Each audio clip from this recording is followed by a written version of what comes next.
Salam alaikum, Proverbe 20, le verset 17. Le pain du mensonge est doux à l'homme, mais ensuite sa bouche sera remplie de gravier. Ces propos du roi Salomon décrivent avec précision la fougue d'un zélate musulman, Issoufou Kabré, qui, dans sa volonté de me contredire sur la généalogie de son prophète, a inconsciemment validé mon argumentation sans se rendre compte, en brandissant un ouvrage de l'église éthiopienne, le livre des jubilés. Selon lui, il s'agirait d'une source historique qui confirme que son prophète Muhammad est descendant d'Ismaël. Il ne fallait pas toucher à ce livre, mais bon, il va devoir assumer.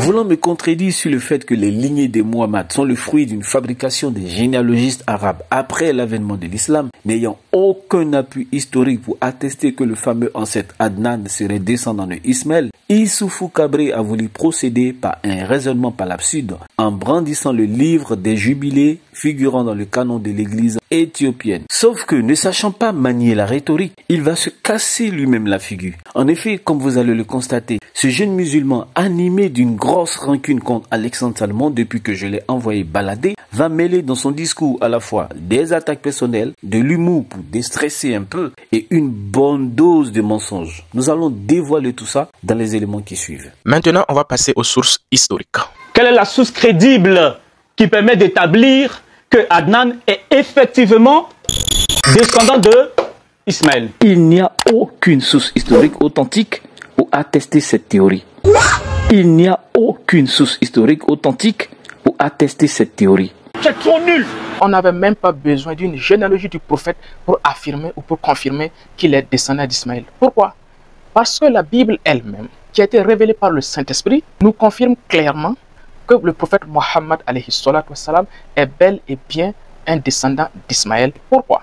Avant d'en savoir davantage sur le pourquoi, vous avez bien compris que son objectif sera de prouver que la Bible éthiopienne, comme le montre la lucane qui apparaît à gauche de l'écran, confirme clairement que Mohammed est bel et bien un descendant d'Ismaël. Vérifions donc. Est bel et bien un descendant d'Ismaël. Pourquoi? Parce que lorsque nous prenons Luc le chapitre 11, le verset 49, Jésus-Christ nous rapporte une parole en disant: la sagesse de Dieu a dit, je leur enverrai des prophètes, des apôtres, ils tueront les uns et ils crucifieront les autres. Cette parole de Jésus-Christ a été tirée où? Elle a été tirée du livre saint de l'église d'Éthiopie. Selon ce propagandiste de l'islam, en Luc 11, 49, Jésus aurait cité un propos du livre des jubilés. La question qui s'impose d'elle-même est de savoir pourquoi il n'affiche pas le texte du livre des jubilés pour qu'on puisse faire la comparaison et voir s'il y a vraiment eu une citation de la part de Jésus. Ah oui, attendez, Issoufou Kabré va afficher le texte en question en miniature, prenant le soin de le rendre pratiquement illisible, et il va même fournir la référence dans le livre des jubilés. Un livre que leur Dieu Jésus-Christ reconnaissait même à son époque son autorité divine, comme il le cite dans Luc 11, le verset 49, faisant référence au chapitre 1, le verset 11 du livre des jubilés. Ah non, tonton, tu ne t'es pas trompé par hasard? Non seulement tu ne montres pas en quoi les deux textes sont similaires au point d'affirmer gratuitement que Jésus aurait cité ce livre, mais encore, voici ce que stipule le verset 11 du chapitre 1 des jubilés que tu cites, faisant référence aux enfants d'Israël. Ils se bâtiront des hauts lieux, des sanctuaires et des statues, et ils se prosterneront chacun devant sa propre statue au point de s'égarer, et ils sacrifieront leurs enfants aux démons et à toute procession de leur cœur erroné. Certainement, il voulait faire allusion au verset suivant, le verset 12, qui dit: je leur enverrai des témoins pour que je puisse témoigner contre eux. Mais ils n'écouteront pas et tueront aussi les témoins, et ils persécuteront ceux qui aspirent à la loi. Ils abrogeront et changeront tout afin de commettre le mal sous mes yeux. En quoi est-ce que ce texte est une citation reprise en Luc 11, 49? Ce que ignore Issoufou Kabré, c'est qu'on retrouve la même trame théologique de l'envoi et de la persécution des prophètes dans le livre des Chroniques, dont la rédaction est située autour du 5e siècle avant notre ère, soit près de 3 siècles avant le livre des jubilés. Ils abandonnaient la maison de l'Éternel, le Dieu de leurs pères, et ils servirent les Ashéras, c'est-à-dire les statues d'une déesse païenne, et les faux dieux. La colère de l'Éternel fut sur Juda et sur Jérusalem, parce qu'ils s'étaient ainsi rendus coupables. L'Éternel envoya parmi eux des prophètes pour les faire retourner à lui par leurs avertissements, mais il ne voulut pas les écouter. La suite du récit évoque le meurtre du prêtre Zacharie qui s'était mis à avertir le peuple de son égarement, un fait que Jésus Jésus reprend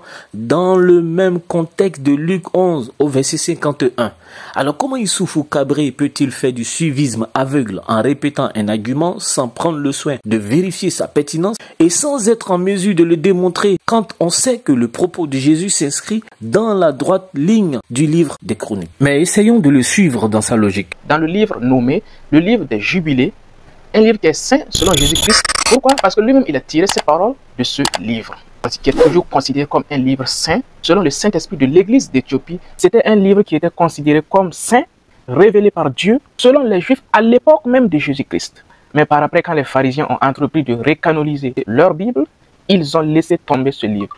Et les chrétiens qui sont venus après pour s'accaparer des écrits juifs, à l'exception de l'Église d'Éthiopie, ils ont tout simplement fait du suivisme moutonnier. Ils ont tout simplement copié le nouveau canon juif pharisien, tout en laissant tomber le livre des Jubilés. Non seulement il se trompe en affirmant que Jésus aurait puisé dans le livre des Jubilés comme on l'a vu, mais ce qui est encore plus marrant, c'est lorsqu'il prétend qu'à l'époque de Jésus, c'est-à-dire dans la période du Second Temple, les Juifs considéraient ce livre comme saint et révélé par Dieu, et que ce sont les pharisiens qui l'ont exclu dans leur récanonisation de la Bible. Mais dis donc, Issoufou Kabré, les pharisiens, ils étaient de quelle nationalité? Des Peuls ou des Gambiens? Malheureusement, le jeune homme n'a jamais lu cette œuvre et parle sous l'effet de l'émotion, puisque, et c'est là tous les spécialistes le savent, quiconque lit le livre des Jubilés constate que c'est une refonte ou une réécriture des récits de la Genèse et de l'Exode avec quelques commentaires agadiques à la manière des Targums. L'historien juif Lawrence Schiffman, spécialiste des textes des manuscrits de la Mémote, fait remarquer dans son livre Les manuscrits de la Mémote et le judaïsme, l'apport de l'ancienne bibliothèque de Qumran à l'histoire du judaïsme, édition 2003. Le livre des Jubilés est une réécriture encore plus étendue du livre de la Genèse et du début de l'Exode jusqu'au chapitre 14. On le date habituellement du 2e siècle avant notre ère. Il ajoute, l'auteur suit la Torah de très près. Il la répète parfois mot à mot, mais il en omet aussi des parties et en général la réécrit de manière substantielle. Qui plus est, contredisant Issoufou Kabré, le professeur Schiffman souligne que cet ouvrage a eu une influence sur la vie de la secte de Qumran et il est possible que ses membres l'aient considéré comme un texte canonique. C'est comme si l'on brandissait le livre Jésus en Inde de la secte islamique Ahmadiyya qui stipule que Jésus a été crucifié mais qui n'est pas mort à la croix et qu'il est mort de façon naturelle en Inde et a été enterré dans ce pays, pour déduire que ce qui est relaté dans ce livre est considéré comme saint et inspiré d'Allah selon les musulmans. C'est à peu près là le raisonnement puéril et immature de Issoufou Kabré à propos des Jubilés. De fait, si les Juifs croyaient en ce livre comme étant divinement inspiré et que ce sont les pharisiens qui l'ont écarté de leur processus de récanonisation, comment ça se fait que les Juifs d'Alexandrie, eux, n'avaient pas cela non plus dans la Septante grecque? La haine que nourrit ce néophyte musulman à l'encontre des chrétiens et particulièrement contre Alexandre Salomon le pousse à répandre des contre-vérités pour chatouiller les oreilles de ses confrères de la Dahwa noyés dans l'ignorance. Toutefois, accordons-lui le bénéfice du doute et voyons comment son raisonnement se retourne contre lui-même et son prophète. Et lorsque nous ouvrons ce même livre, il est mentionné clairement en son chapitre 20 que les Arabes et les Ismaélites sont issus de l'union entre qui? Entre les fils d'Ismaël et les fils d'Abraham par Ketura.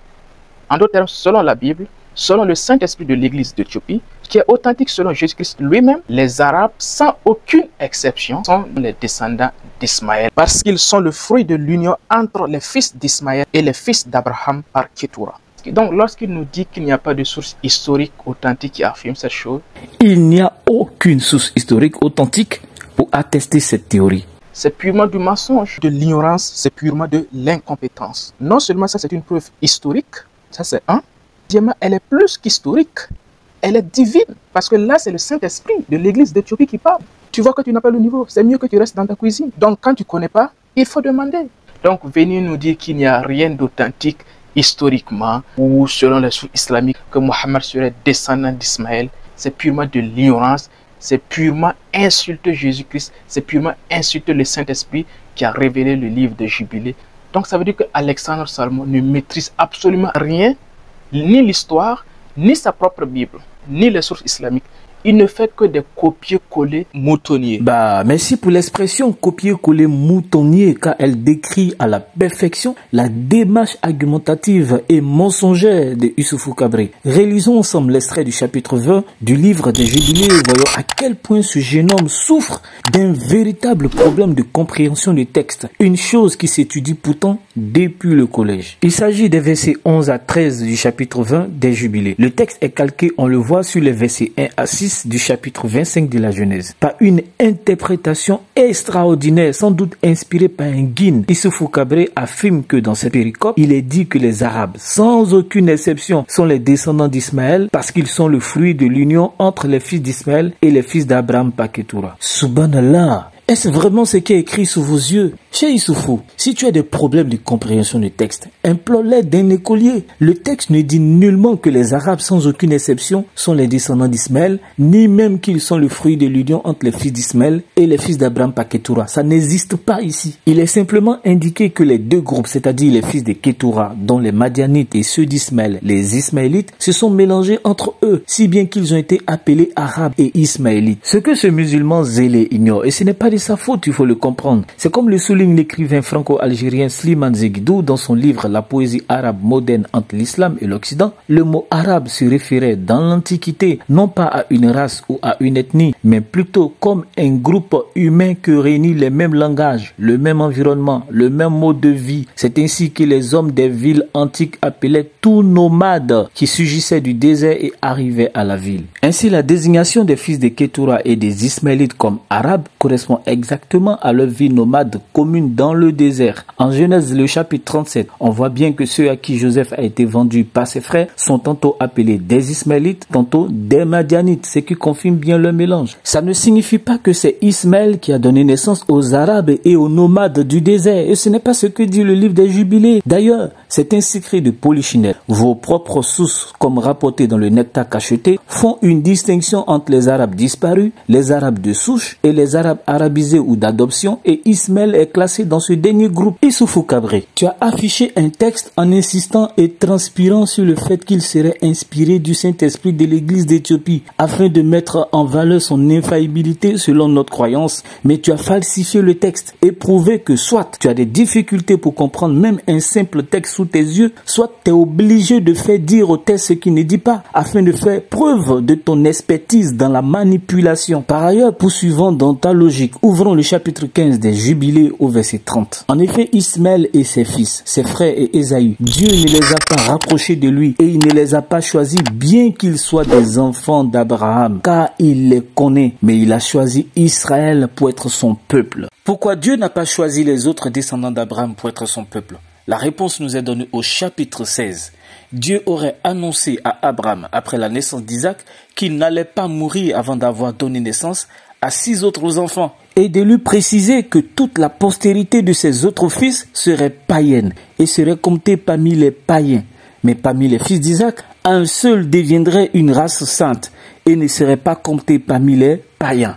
Le livre des Jubilés déclare donc que contrairement à Isaac et à sa lignée, tous les autres fils d'Abraham, y compris Ismaël et ses descendants, ne sont pas le choix de Dieu et sont considérés comme des païens et comptés parmi ceux-ci. Puisque Issoufou Kabré soutient que son prophète est descendant de Ismaël, alors à la lumière de ce que disent les Jubilés, Mohammed était donc un païen dont l'ascendance n'a pas bénéficié du choix divin. Il n'est point étonnant que dans le psaume 83, les descendants d'Ismaël ainsi que les Madianites, fils d'Abraham par Ketura, soient décrits comme ayant fait alliance brite avec d'autres nations païennes dans l'intention d'éliminer la nation d'Israël. En résumé, Issoufou Kabré a désigné le livre des Jubilés comme une source historique pour tenter de prouver que son prophète serait descendant d'Ismaël. Non seulement il n'a pas réussi à le prouver, mais cela confirme mon propos selon lequel ils sont obligés de recourir aux sources judéo-chrétiennes pour tenter de légitimer la lignée de leur prophète et le rattacher à Ismaël. Ça, c'est le premier point. Deuxième point, ce propagandiste musulman a laissé entendre que le livre des Jubilés était reconnu comme saint et inspiré de Dieu par les Juifs, mais que ce sont les pharisiens et à la suite les chrétiens